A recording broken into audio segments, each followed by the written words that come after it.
and I'm gonna show the world how you treated me, bitch. Accuse me to immigration. You are out of fraud. Can I just lay it on everybody here? Okay, go ahead. What it is? Gino knew 1 week after Jasmine came here that he didn't want to be with her. What? Sit the down and listen. She runs because she doesn't want to hear. You're a poor excuse of a woman. Explosive fights, wild accusations, and loads of tears. And the tell-all has only just started. Yeah, having Gino and Jasmine finally back in the same room, the same house, is gonna be crazy. So let's rewind to the start and pick up this story with Jasmine on her way to the house where all of the cast members will stay for the duration of the tell-all. Jasmine is hoping that this tell-all will be different since she is, or at least so she says. What Gino still doesn't get is that I am not the same person. You know, I'm not the broken Jasmine who couldn't regulate her emotions. Now, Jasmine hasn't seen Gino since they filmed the tell-all for The Last Resort. And we all know things didn't exactly go well back then. Like, she says she wants this time to go smoother, but we're gonna have to wait and see how well she can regulate those emotions. Something tells me she might not have changed as much as she thinks she has. Now, on the plus side, the house they'll all be staying at is at least big, so she'll be able to keep her distance from Gino, hopefully. And as everyone trickles in, the other cast members are all happy to see her. But as soon as Jasmine gets out of earshot, the gossiping starts. I mean, like, I never agree with open marriage. I think this is bull. I always say this to her. I say it's bull.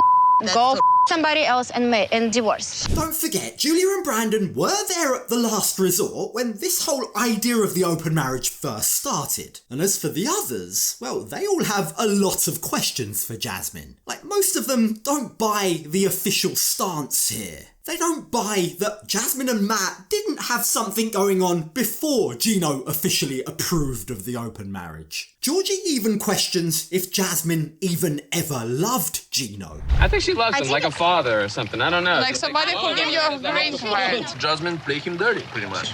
I'm actually really curious about what Matt thinks. Yeah, it's pretty clear that many of them are going to be on Team Gino. Like, they all want to know where Matt is in all of this, and they want to know how exactly Jasmine ended up pregnant. Like, they might be gossiping, but they aren't exactly trying to hide it. And as soon as Jasmine returns, they begin to question her directly too. Did you sleep with Matt before you went to Last Resort? I wanted to ask this question too, and of course you're gonna say no. I mean, you're not gonna say yes. Yeah. I would say yes if I did. How we get pregnant?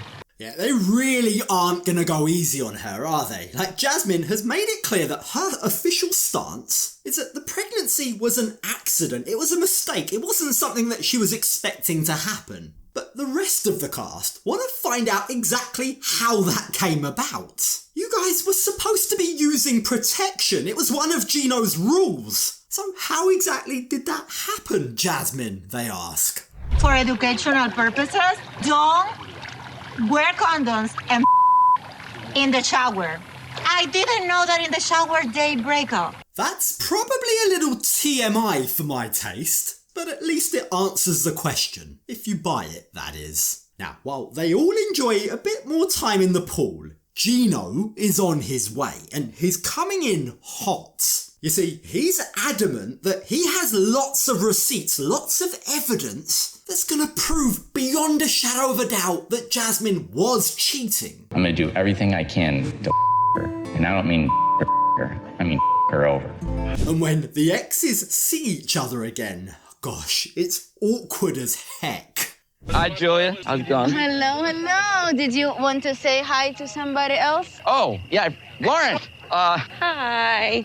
Wait, did he just not say anything to you? Now, if you think that's immature, just wait, because it gets so much worse. Now, while things might seem calm for now at least, believe me, it doesn't last long. You see, while some of the group go inside to go and get some drinks, they take the opportunity to cause trouble. Like, they begin to stir Gino up. If you don't stop her right now, you're gonna have a problem tomorrow because everybody's gonna be on Jasmine's side. I know bitches. They're gonna bond. They're gonna coalesce. They're gonna be like, she was nice to me yesterday. Look, up until now, Jasmine hasn't really said all that much about Gino. But now, thanks to everyone's input, he's worried that that will change. Now, I get the feeling knowing that he does at least have some of the cast on his side helps him. Like, it makes him feel brave. So, with the wind in his sails, Gino heads out to go and speak to Jasmine for the first time. And his first words pretty much set the tone for what's about to come. So, Jasmine, you talking about me? Gino, we're having a nice night. Let's not ruin it. He knows I can't, and he always Please. wants, so I'll tell you later. For the moment, Jasmine remains calm. She doesn't even really address Gino, she just tries to leave. But as Gino continues trying to talk to her, Jasmine bites back by saying, I am allowed to share my side of the story with people, Gino. You can't stop me. But Gino responds to that by saying, I want you to tell everyone one thing. Did you tell everybody that you're a cheater? Yeah, and I'm that a you cheater. cheated? Elizabeth, I'm a cheater. Did you tell everyone I that think you we cheated on me know. before last resort? Guillermo, 'Cause I got the evidence. Sensing how hostile this has become already, Elizabeth and some of the other women warn Gino that this way of handling things, this way of approaching a new mum, isn't right. Let it go for now, they say, and have some fun, chill out tonight. But Gino isn't having any of it. He doesn't care that Jasmine has just had a baby, and as he puts it, he's not prepared to let Matt have a quote-unquote freebie. I brought her to this country. Because I'm like mangoes that he imported And so from Panama. Jasmine needs to go back to Panama. Matt can apply for the K-1 visa and bring Jasmine to the country. Gino wants Matt to pay for her visa like he had to. And shockingly, hearing this, Jasmine remains calm. But while she may be calm, she is angry. She's angry that Gino is acting as if she's a piece of furniture that Matt has to pay to import. And she just can't let that go. Like, after brooding on it for a while, she calls everyone's attention and then lets rip. I'm allowed to tell my part of the story. I'm sick and tired of you playing the victim and acting like You're if playing you the victim. were God-given good husband. Like, Jasmine goes in and she takes it all the way back. Like, all the way back to him being dirty and not flushing the toilet. Which is gross, don't get me wrong. But it's not exactly an excuse or justification for her sleeping with someone else. Now, Jasmine continues her attack by saying Gino was horrible to me. But of course, Gino completely denies this. In his opinion, the breakdown of their marriage is all on Jasmine. And I'm gonna show the world how you treated me, bitch. Accuse me to immigration. You are out of fraud. Now, it's interesting to note that when the two get separated, right, Yara reassures Gino that no one, absolutely no one, is going to believe Jasmine. It really is becoming clear that Jasmine has very few, if any, supporters in this group. Now, speaking of Jasmine, she decides that for her own peace of mind and for everyone else's, I guess, she's going to take leave and go and spend the night in a hotel rather than have to sleep in the same house as Gino. But as she's headed out, she spots Gino's luggage. Nothing, you don't have to film it if you don't want. You. Yeah, no, for sure. Like, Jasmine is definitely more mature and regulated than before. You can definitely see that by the way she's violating those poor bags. But as he heads to bed, Gino doesn't seem to notice. And when we join them all the next day, everyone is headed to the studio where Matt will be joining them for filming. Today, I got my man with me, and whatever you do to me, you know, Matt is gonna have a problem with that, So Matt stayed with the baby last night, but he's now here to have Jasmine's back, or at least that's the hope. Remember, the last time we saw them, he'd just proposed to Jasmine and been rejected. Brutally rejected. So it is going to be interesting to see just how much he stands up for her. We'll soon see. But as the tell-all kicks off, Sean has a slight bit of news that really won't come as a surprise to anyone. One couple who will not be featured on the tell-all is Tiger Lily and Adnan. Now, she doesn't go into details as to why, but as everyone has noticed, they haven't been featured on the show for a while. They were dropped mid-season, and without going into too much detail, like it's there if you want it, just do a quick Google search. But let's just say they've been very outspoken about their views on social media. Now, getting back to Jasmine, Matt and Gino, the first thing that Sean wants to know is what happened to Jasmine's engagement ring and wedding ring after she took them off. I transformed them. You transformed your rings. The wedding bands into some nice pair of earrings for Matilda, my daughter. Giving your ex-husband's rings to your daughter? Is it just me, or is that weird? And after getting called out for that, Jasmine reluctantly agrees to give the earrings back to Gino if he really wants them. Now, it's at this point that they replay footage of Jasmine telling Gino that she's pregnant. And watching this back, Jasmine starts to get emotional. To the day it hurts me when he said that I never loved him because he knows that I did. I'm sorry, Gino. Now, unsurprisingly, Gino isn't buying a word of that. He believes that their whole relationship was one big scam. And despite Lauren reminding Gino that Jasmine actually passed a lie detector test proving that she did love him, he refuses to accept that that was ever the case. Now, as for everyone else, they all want to know why Jasmine stayed with Gino if she was so unhappy. Why do you stay with him and you decide to drop from marriage? Exactly, it's my fault. No. Go ahead, Georgie, bring the victim because you don't know what it is. I'm asking question.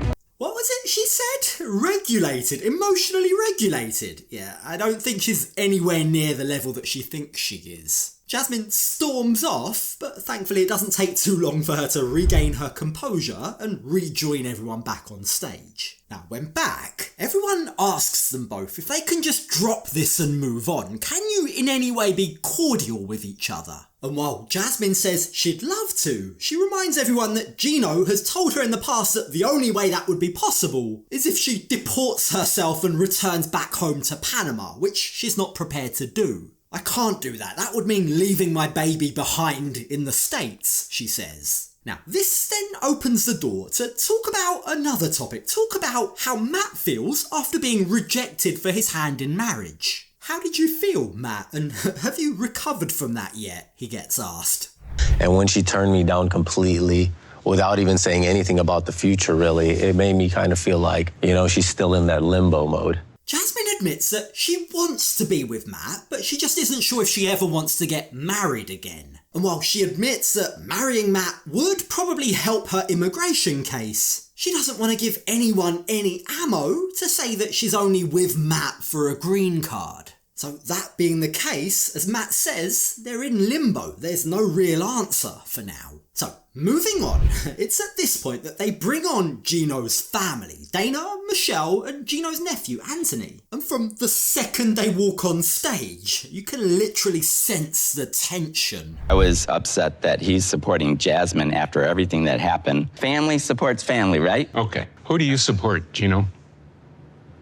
Dana and Michele insist that they are still willing to have a relationship with Gino. They wanted to mend fences. But it's Gino who doesn't want to have a relationship. He refuses to have a relationship with anyone who disagrees with him or calls him out, they say. But Gino disputes this. Everyone else in my family supports me, he says. It's just these two who don't. But Dana says there's a reason for that. Only Gino refuses to listen. You don't want this to be heard. Here, let me get real close. Okay. So you can hear this. All right. Okay. Step back. When things eventually die down again, Dana says that Gino won't listen to anything he doesn't want to hear. Sure, he says, his direct family members might support him, but that's only because they've never even met Jasmine. Take your sisters, for example, Dana says. They live close by, but they've never met Jasmine. And I think that was always by design, he says. Can I just lay it on everybody here? Okay, go ahead. What it is? Gino knew 1 week after Jasmine came here that he didn't want to be with her. Yeah, that's right. Dana claims that Gino told him he knew he didn't want to be with Jasmine just 1 week after she arrived in America. But you've got to ask, if that's the truth, if that really did happen, Why on earth did he go on to marry her? It's crazy, if true, of course, but it would kind of explain his lack of affection towards her. Now, Anthony steps in here and stands up for Gino. He reminds Dana and Michele that it was Jasmine that cheated on Gino. She was the one at fault. She was the reason why the marriage failed, he says. They were having sex before they even went to last resort. The timeline tells it all. How do you know? He was there putting my penis in the I guess, so. Now, to prove his nephew right, Gino takes him back to his infamous phone records. Remember, he's spoken about this before, but he believes that these phone records prove that Jasmine was having an affair with Matt before he ever agreed to an open marriage. Now, the problem is when Gino points out the repeated calls to the same number, both Jasmine and Matt deny that that's Matt's number.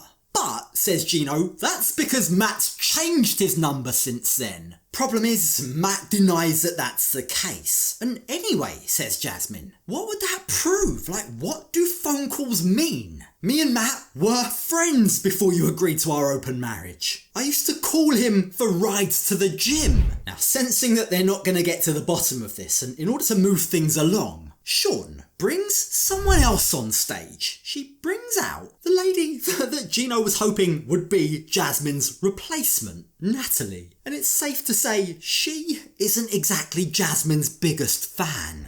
As a woman, I am disappointed at the fact that you put your hands on me. I'm not gonna play this game. No.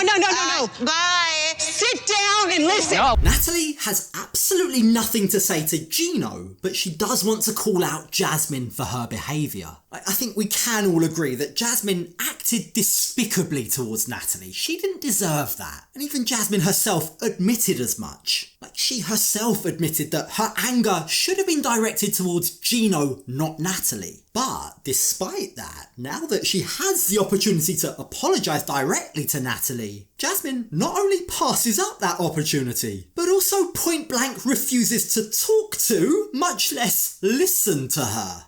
Sit the down and listen. There she runs because she doesn't want to hear.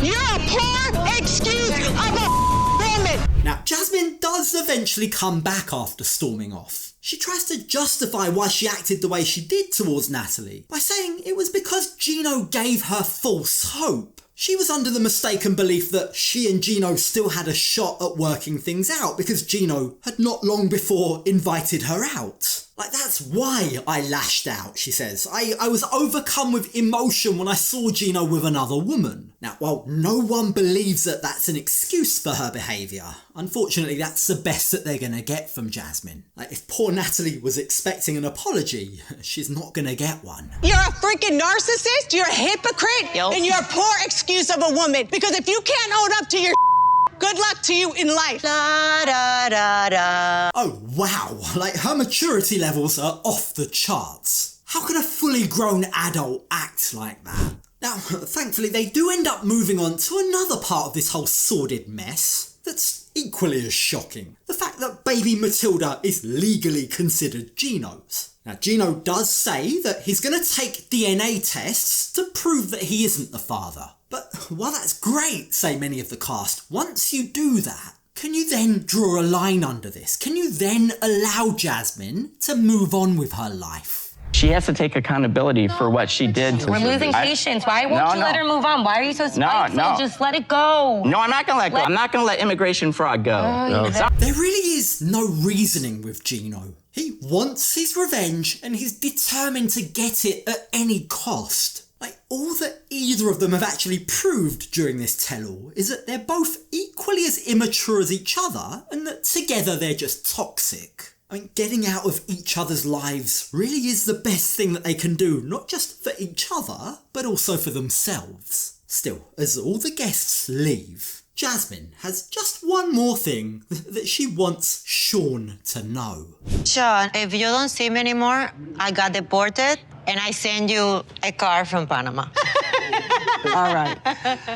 Jasmine may be able to have a joke about it, but Gino doesn't look amused. Yeah, I mean, if things are already this out of control and it's still only part one of the tell-all, can you just imagine how ugly it's gonna get when Matt, Jasmine and Gino all have to live together under the same roof? I mean, buckle in, folks. This has the potential to be bad.